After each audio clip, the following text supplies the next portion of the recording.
আচ্ছা শোন শোন শোন, ওই মেয়েটা ওখানে একা বসে আছে কেন? এটা আমার দেখা উচিত। হাই সুইটি, আপনার ভুল হইতেছে, আমার নাম সালেহা। তুমি এত সুন্দর কেন? আল্লাহ বানাইছে। আর শোনো না, তোমার সাথে কথা আছে, তোমাকে আমার ভালো লাগছে। প্রপোজ করলে না করো না, তাহলে আমি কষ্ট পাবো। সসিয়া, আপেল দুইটা কত? 2 টাকা দিয়ে কি করবেন? না, মানুষ দুইজন, এসে বেশি দিয়ে কি করবো? 8 টাকা দেন। কি করতেছ তুমি? মানা করছি না আমি? রান্না করতেছিলাম। তোমার আমি বলছি, তোমার একমাত্র কাজ হচ্ছে পড়ালেখা করা। কয় হাজারবার বলবো যে আমি কাজ থেকে এসে রান্না করবো, তারপর খাবে। রান্না আপনি কেন করবেন? রান্না তো আমার কাজ, মেয়েরা রান্না করে।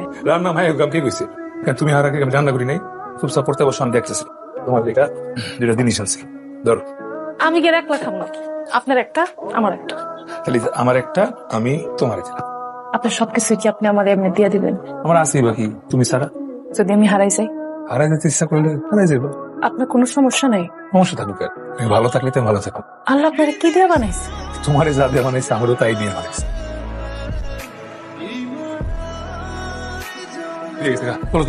কই গেছিলেন? খেপা ছিল। হ্যাঁ, আর একটা কামে গেছিলাম, আমার একটা চলো তো। ডবল শিফট কাজ করে এত রাতে বাসায় আসছেন, সকালবেলা চলে গেছেন খেপে। তো কষ্ট কেন করেন বুঝি না।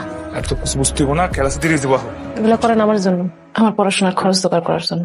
আপনার এত কষ্ট দেখতে আমার ভালো লাগে না। সারা জীবন কষ্ট করবো নাকি?